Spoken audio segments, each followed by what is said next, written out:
Copa അമേരിക്കയിൽ കൊളംബിയയോട് സമനിലയിൽ പിരിഞ്ഞ് ബ്രസീൽ. അവസാന ഗ്രൂപ്പ് പോരാട്ടത്തിൽ ഇരു ടീമുകളും ഓരോ ഗോൾ വീതം നേടി സമനിലയിൽ പിരിയുകയായിരുന്നു. ബ്രസീലിനെതിരെ മികച്ച പ്രകടനം പുറത്തെടുത്ത കൊളംബിയ അവസരങ്ങൾ പാഴാക്കിയത് ബ്രസീലിന് തുണയായി. സമനിലയുടെ ഗ്രുപ്പിലെ 2ാം സ്ഥാനക്കാരായി ബ്രസീൽ ക്വാർട്ടറിലേക്ക് മുന്നേറി. കൊളംബിയ ഗ്രൂപ്പിൽ 1ാമത് ഫിനിഷ് ചെയ്തു. മത്സരത്തിന്റെ തുടക്കത്തിൽ 12ാം മിനിറ്റിൽ ബ്രസീൽ ലീഡെടുത്തു. ഒരു ഗംഭീര ഇടങ്കാലൻ ഫ്രീ കിക്ക് ഗോളിലൂടെ റഫീഞ്ഞയാണ് ബ്രസീലിന് ലീഡ് സമ്മാനിച്ചത്. എന്നാൽ ആദ്യ പകുതിക്ക് പിരിയും മുൻപ് കൊളംബിയ ഒപ്പമെത്തി. മുനോസാണ് ഗോൾ നേടിയത്. 2ാം പകുതിയിൽ ഇരു ടീമുകൾക്കും ലക്ഷ്യം കാണാനായില്ല. ക്വാർട്ടറിൽ മികച്ച ഫോമിലുള്ള ഉറുഗ്വയാണ് ബ്രസീലിന് എതിരാളികൾ. കൊളംബിയ പനാമയെ നേരിടും. ഇന്ന് മഞ്ഞക്കാർഡ് വാങ്ങിയ വിനീഷ്യസ് സസ്പെൻഷൻ കാരണം ക്വാർട്ടർ ഫൈനലിൽ കളിക്കില്ല.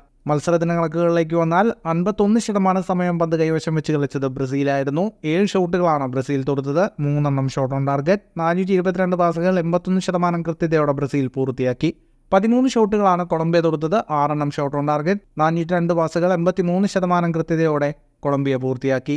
ഫുട്ബോൾ ലോകത്തെ കൂടുതൽ വാർത്തകൾക്കും വിശേഷങ്ങൾക്കുമായി സ്പോർട്സ് കഫേ ഇപ്പോൾ തന്നെ സബ്സ്ക്രൈബ് ചെയ്യുക.